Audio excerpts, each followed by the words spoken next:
Bien-aimés dans le Seigneur, bonjour. Nous voici à notre 15e jour de notre merveilleux programme Bunda 21. Troisième semaine.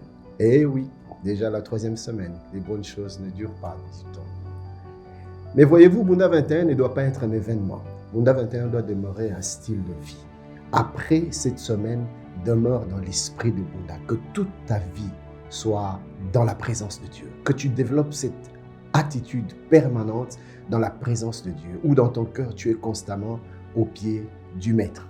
En parlant du pied du Maître, si vous lisez Luc, le chapitre 10e, le verset 42, Jésus qui parle à Marthe lui dit « Une seule chose est nécessaire, et Marie a choisi la bonne part qui ne lui sera point ôtée. » Chers bien-aimés, Marthe était en train de se distraire dans tellement de choses, mais pour Christ, ce n'était que de l'agitation.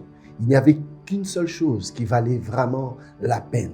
Et Marie avait eu le discernement. C'était demeurer dans la présence de Dieu, au pied du Maître. Au pied du Maître, c'est le lieu de la soumission. Au pied du Maître, c'est le lieu de l'adoration.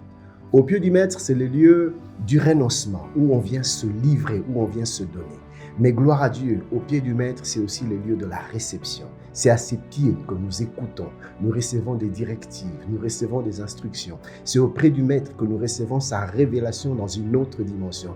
Et troisièmement, c'est au pied du Maître que nous recevons la transformation de nos vies et le renouvellement de l'intelligence. Chers bien-aimés, dans cette semaine qui reste, demeure dans la présence de Dieu. Écarte loin de toi tout ce qui n'est pas prioritaire, car une seule chose est nécessaire. Marie l'avait compris, je prie que tu le comprennes également. Demeure dans la présence de Dieu. Que Dieu vous bénisse.